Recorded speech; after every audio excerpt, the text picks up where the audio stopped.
Всем привет из Египта! Сегодня вас познакомлю с прекрасной девушкой, которая на съемках фильма была мисс Украина, и узнаем, как ей живется в Египте. У нас все произошло совершенно спонтанно. Мы с семьей отдыхали. Я вообще из города Новороссийска, это портовый город на Черном море. То есть, да, я с детства всегда видела море, у меня нету, как у многих тут туристов, такой тяги, даже многие удивляются, что я очень редко бываю на пляже.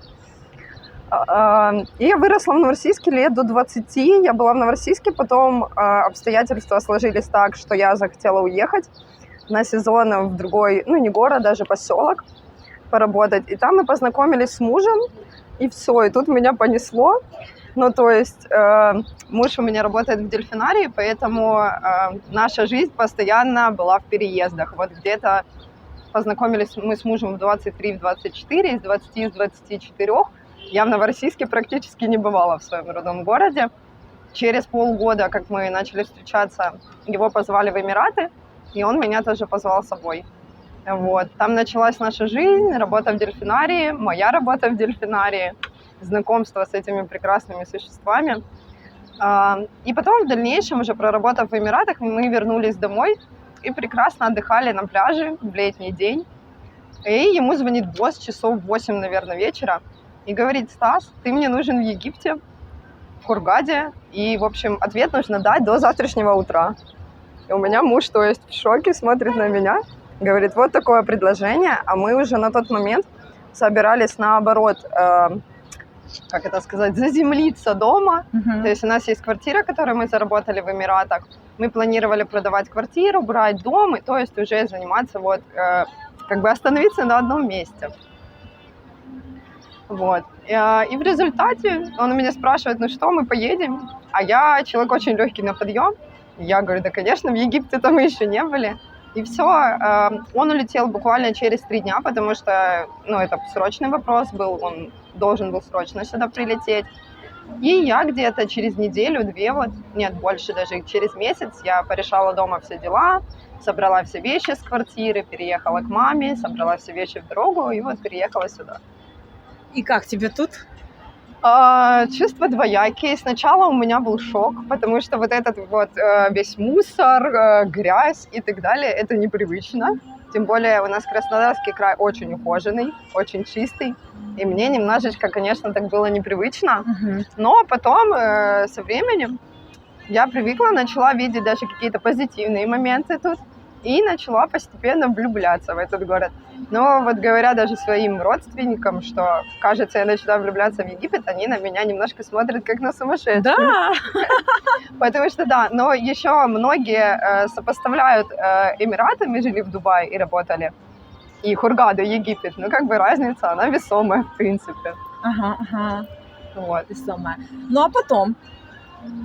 А потом мы приехали постепенно сюда. Я такой человек, который не может совершенно сидеть дома, и мне нужно было чем-то заниматься. Перед этим я закончила курсы макияжа, но именно кого-то красить у меня не было такой тяги. То есть для себя я решила, что я этим не хочу заниматься именно как профессией. И тут муж мне скидывает ссылку, требуются актеры массовки, модели и так далее. Я такая думаю: а почему бы нет? Я никогда не пробовала это. И я решила попробовать, сразу же ответила. Буквально через 3 дня я уже поехала в Каир на свою первую массовку, съемки в кино. Но это было очень тяжело, то есть у меня конкретно этот первый блин прям был комом. То есть я поехала, я вернулась ужасно уставшая, я сутки где-то отсыпалась после этой съемки. Дня 2 я перестирывала полностью все вещи, потому что съемка происходила в таком недостроенном помещении под черновую отделку. И то есть все вещи, совершенно все, они были просто в пыли, и приходилось все, и обувь перемывать, и все перестирывать. И я такая задумалась, думаю: нет, может это, я себе это более прекрасно представляла, может это не то, чем я хочу заниматься.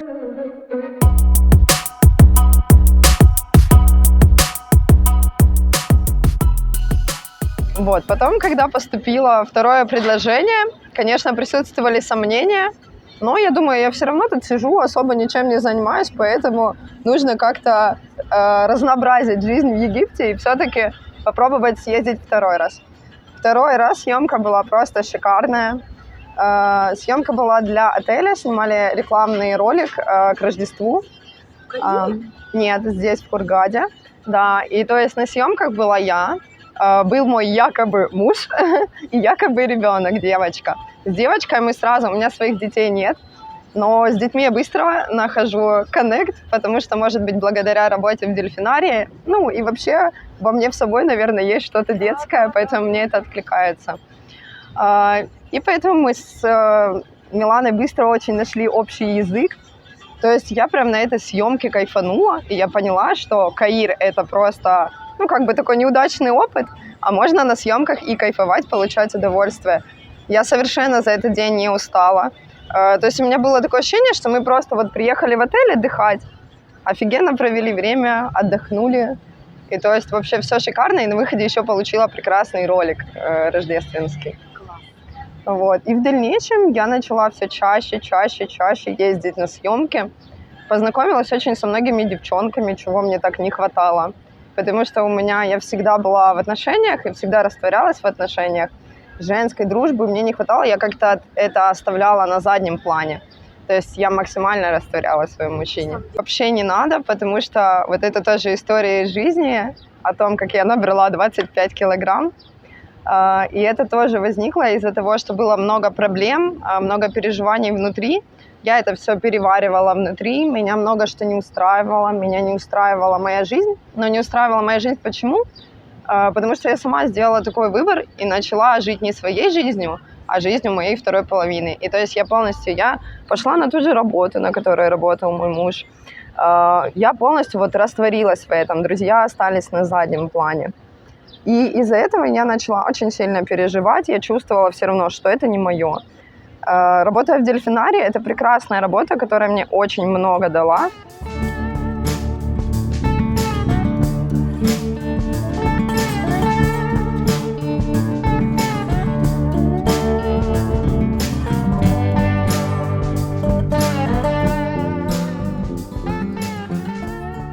Но я потеряла свою женственность, а я всегда была такой прям девочка-девочка, я всегда любила платья, я всегда любила каблуки и так далее. В дельфинарии просто такая работа, что ты каждый день нарезаешь рыбу дельфином. То есть у тебя уже априори не будет хорошего маникюра. Воду, да, там ты погружаешь, 3 раза в день, допустим, 3 раза в день шоу, 3 раза. У тебя не будет нормальной укладки, нормальных волос. Тоже ты переходишь на более удобный образ жизни, то есть переходишь на более удобную обувь, у меня это были кроксы, на спортивную одежду, и то есть я в этом себя полностью потеряла. Из-за этого очень начала себя жрать изнутри, но потом уже, когда пришел пик, я поняла, что так не годится, я начала много очень психологов смотреть, хотя я до этого вообще не вникала в эту тему. Я поняла, что нужно что-то делать. На тот момент тоже я приняла решение разойтись с мужем, мы на полгода расходились. И вот за полгода мой вес, он полетел просто, я себя не ограничивала ни в еде, я занималась никакими тренировками. То есть я просто поменяла свой образ жизни, я разрешила себе поступать так, как я хочу, и выбирать себя. И вот в этом моменте я хочу всем девушкам пожелать, чтобы они всегда выбирали себя. Конечно, они столкнутся с недовольством близких. Близкие будут в шоке. Что с тобой происходит? Ты какая-то не такая. Но когда ты начинаешь выбирать себя, ты начинаешь жить своей жизнью, ты понимаешь, что такое вот это вот самое женское счастье.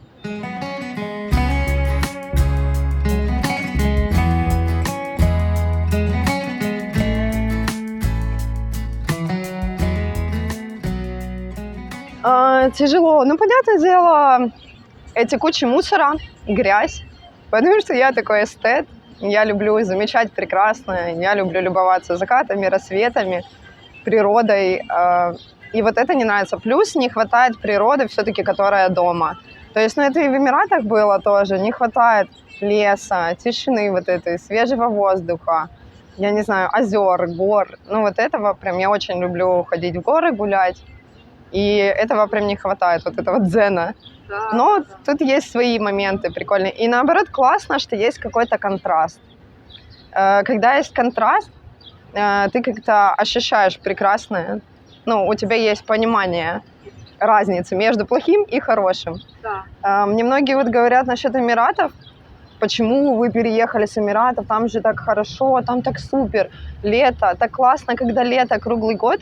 С одной стороны, это классно, но я, допустим, люблю сезонность. Мне очень нравится, что вот в России, в Украине есть осень, есть зима, есть весна, есть лето. И то есть ты проживаешь этот полный процесс, у тебя не как день сурка каждый день, да? А все равно ты ждешь там эту весну, допустим, ты ждешь новогодних каких-то праздников, ты замерз, допустим, на улице очень сильно, ты приходишь домой, наливаешь себе чашечку горячего чая, и ты кайфуешь, ты ощущаешь эту разницу. А когда ты живешь постоянно в теплом климате, все равно ты расслабляешься, ты к этому привыкаешь, ты перестаешь ценить это все. Танечка, какая ценовая политика? Сколько можно заработать на съемках? В среднем примерно за одну съемку можно заработать $20. Но когда я изначально приехала сюда, у меня съемки более... для меня не стоял материальный вопрос, то есть для меня стояло найти дело, то, чем мне будет нравиться заниматься, чтобы я как-то занимала свое время, не сидела дома и так далее. И то есть для меня не было такого понимания, что это маленькая там сумма или большая сумма и так далее. Но потом, когда я разнакомилась с девочками, разобщалась, узнала, что есть разные менеджеры платят по-разному. Есть, опять же, работа в Хургаде, в Каире. В Каире работа, как правило, оплачивается дороже. Но, опять же, это более трудозатратно, потому что, только дорога в Каир туда-обратно плюс-минус 10 часов, и это очень тяжело. Но потом вот я узнала, что есть разные съемки, есть где-то ценник $20, есть где-то ценник, может быть, и 30, и $40. Да, то есть совершенно разбег большой. Но и тут зависит от того, как часто ты на съемки ездишь. То есть я готова практически каждый день. Я вот даже говорила там всем своим близким, что мне буквально 2 дня в неделю хватило бы вот восстановиться. Многим тяжело, жара, ранние подъемы вот именно на съемки и куда-то на путешествие, я от этого кайфую. Я, наоборот, просыпаюсь, я с радостью, я включаю себе музыка меня всегда заряжает. Я с радостью собираюсь, то есть в предвкушении, что меня ждет, потому что съемки — это всегда разные люди, это всегда разные локации, это всегда разные сюжеты. И то есть это очень круто, что это все меняется, все так не однотипно, и вот это меня очень сильно цепляет.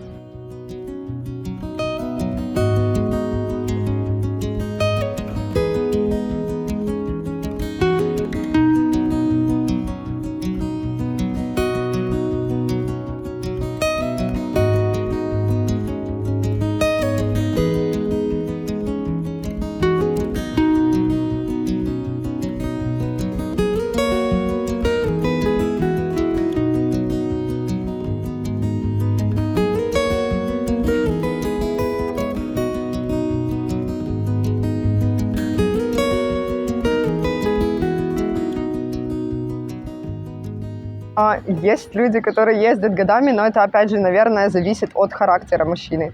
Вот, допустим, если взять моего мужчину, первый раз в Каире я собиралась ехать с ним, хорошо, что не получилось, у него там что-то сорвалось, потому что просто я представляю, как бы он нервничал. Я такой человек, я могу принять все, спокойно реагировать, но у мужчин у многих характер, мне кажется, они не будут... Съемки, это же что? Ты приезжаешь на локацию, и ты можешь там 3, 4, 5 часов, ты просто можешь сидеть и ждать. Ты можешь сидеть ждать под кондиционером, можешь сидеть ждать где-то в жарком месте, да, то есть можешь сидеть ждать в грязном каком-то помещении, вот как в Каире, допустим, там просто помещение, недостроенный торговый центр, черновая отделка, везде пыль, то есть ты сидишь, этим дышишь, и, возможно, это может не... Зависит женщина, мужчина, но вот у кого характер такой нетерпеливый, кто не может спокойно на это все реагировать, конечно, тому будет некомфортно. Но очень много мужчин ездит, и мне кажется, даже мужчины тут более востребованы, потому что вот даже по группе съемок я смотрю, для мужчин намного больше вариантов работы.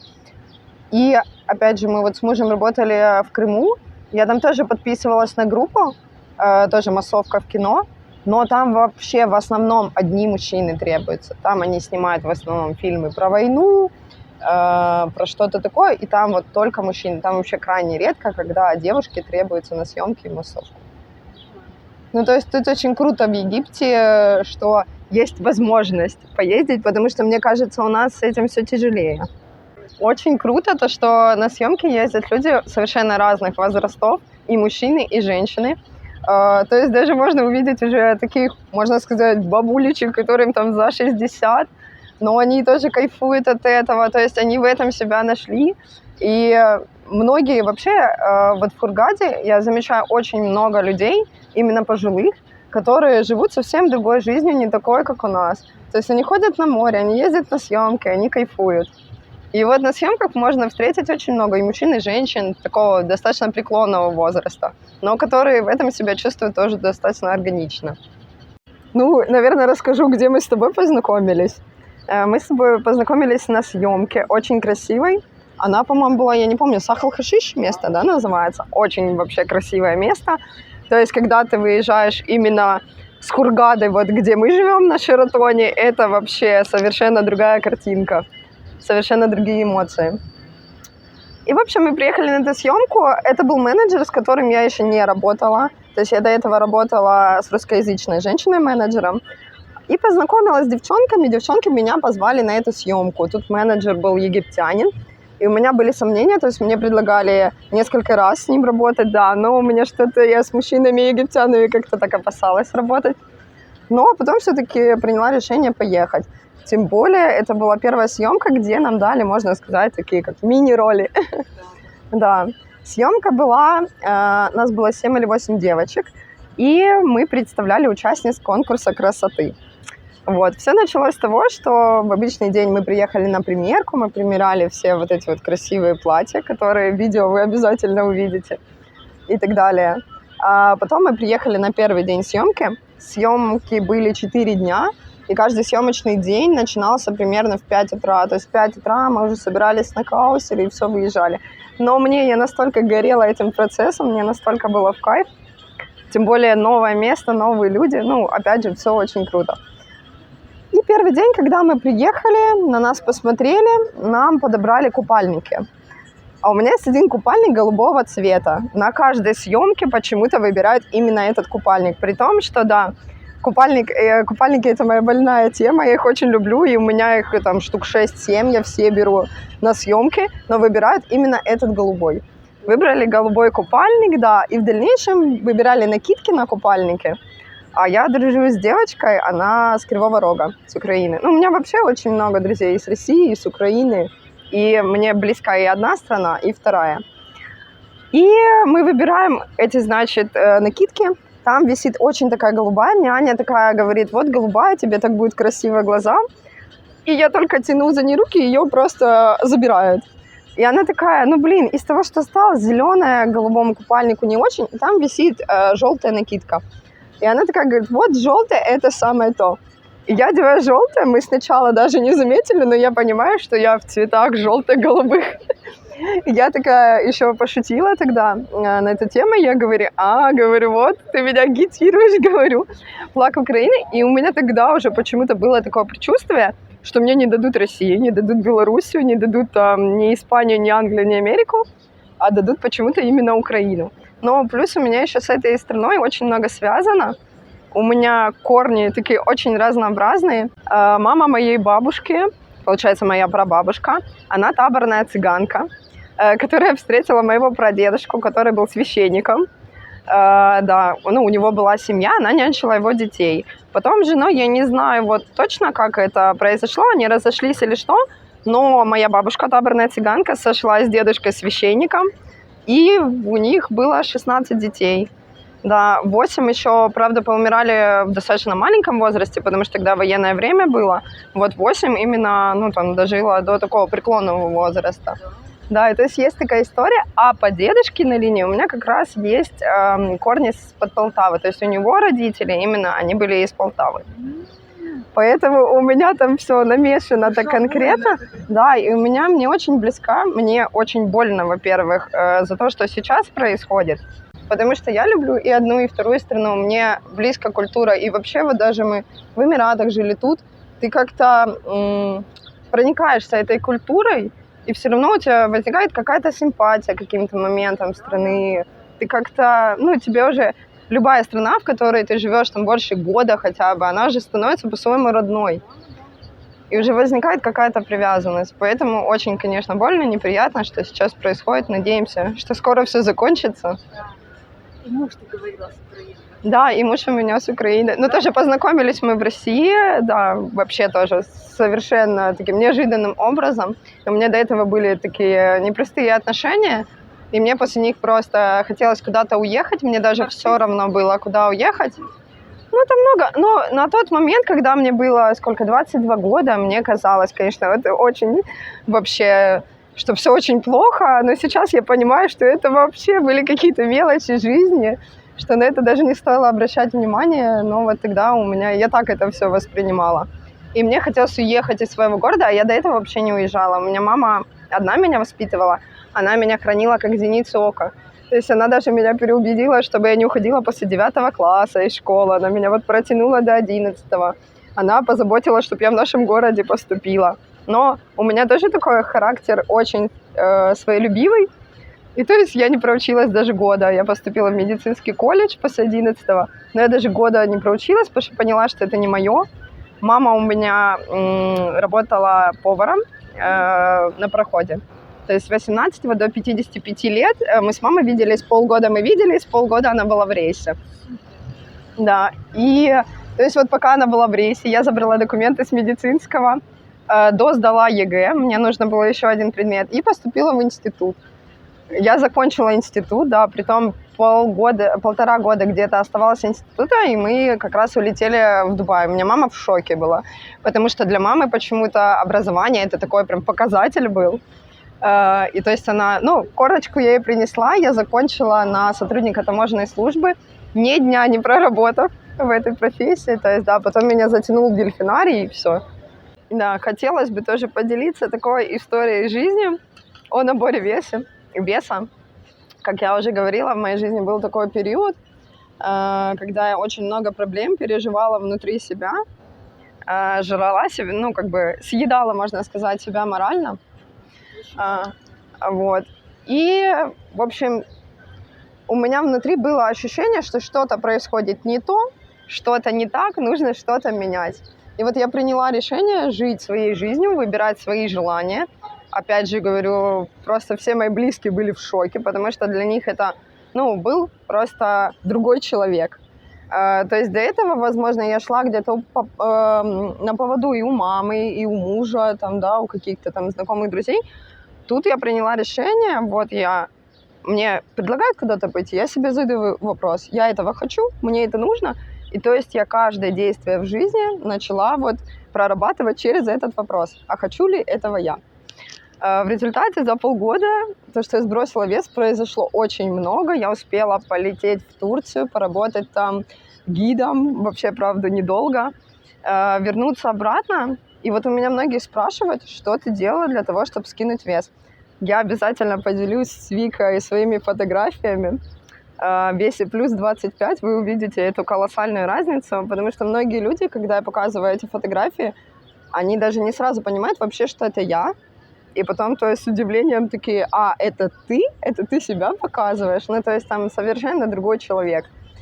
И я себя тогда совершенно по-другому ощущала, хотя всем я говорила, что мне так классно, у меня никогда не было бедер, я так классно себя чувствую, но внутри себя я очень сильно переживала. У меня в галерее практически пропали фотографии, видео, потому что я очень комплексовала, то есть я привыкла к такому своему телу, и мне было просто дико непривычно. Плюс это как раз заканчивалась моя работа в дельфинарии. Нет, это уже дома. Последний сезон мой я отработала как раз в таком весе, который вы увидите на фотографиях. И то есть были даже замечания со стороны руководства. Это воспринималось сразу так, но сейчас я понимаю, в принципе, недовольство и руководства и так далее. И потом, когда эти полгода изменений были, многие говорят, ты что-то делала, ты занималась спортом, ты сидела на какой-то диете, произошло все по щелчку пальца.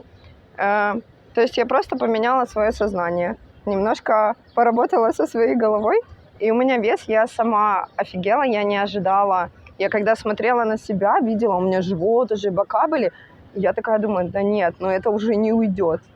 И когда я брала свои вещи размера, там, XS, S, я смотрела на них, я продала половину, хотя они хорошие, брендовые были, многое в Эмиратах покупалось.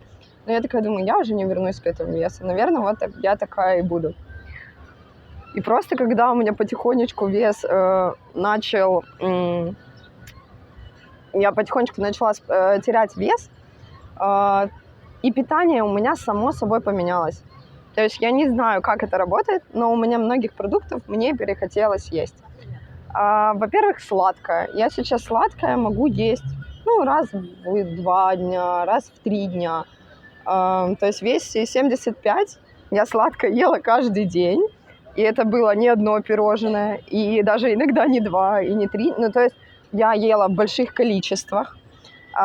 Тоже родные мне как-то об этом говорили корректно, но напрямую, понятное дело, никто не говорил. И потом, когда я уже скинула вес, я приехала домой к маме, и мама смотрит на меня и такая говорит, ты знаешь, ты приезжала, когда мне уже было аж страшно. Я на тебя смотрела, то есть это был совершенно другой человек, и ты ела просто больше мужа. То есть у меня порции, да, были больше, чем мужа. И когда я скинула, у меня оно само по себе, я перестала, вот свинины, допустим, сейчас у меня нету потребности такой в свинине. В мясе есть потребность, даже больше в птице. Но... Ой, не хватает нашей еды, я летала домой, конечно, там вообще было все вкусненько и совсем по-другому воспринимается. Но я как-то, вот когда скинула вес, я к еде начала проще относиться, более как к такому средству жизнедеятельности, да, существования. Раньше для меня еда это было все. То есть у меня одно удовольствие в жизни было, это вот набрать каких-то вкусняшек, вечером собраться и вот это вот все есть, там смотреть какой-то фильм. Сейчас у меня немножечко другие интересы в жизни, и я эти эмоции, я так предполагаю, которые я от сладкого получала, я просто сейчас стала получать совсем с другого источника. То есть Египет тебя сделал счастливой, да? Да, да, однозначно. У меня тут появился круг общения. То есть я начала более углубляться в свои вот эти вот женские штучки, в свою вообще пытаться разобраться в себе. Мне нравится. Недавно мы ездили в Луксор, и мне очень понравилось посещать вот эти вот все храмы. Там есть в Дендера, по-моему, называется, очень красивый храм Хатхор. Вот я хочу вернуться туда еще раз. То есть мне прям вообще безумно нравится вот эта культура, узнавать. Мы когда приехали оттуда, я сразу залезла на YouTube, я начала смотреть там всякие легенды про эту богиню. То есть прям мне это очень интересно. Танечка, какие планы на будущее и связано ли это будущее с Египтом? Для меня, наверное, однозначно связано. И я планирую продолжать дальше ездить на съемки. Вот мы тоже с девочками поедем 26-го в Каир. Я решила Каиру все-таки дать третий шанс. Все-таки, может быть, и он мне начнет нравиться. Мы поедем на очень крутую съемку. Там очень такие образы, именно фэшн. То есть обязательно поделюсь потом. Да. Вот. И вообще, я, кстати, дам тебе ссылочку в Инстаграм, можешь прикрепить. И кому интересно, могут обязательно заходить ко мне.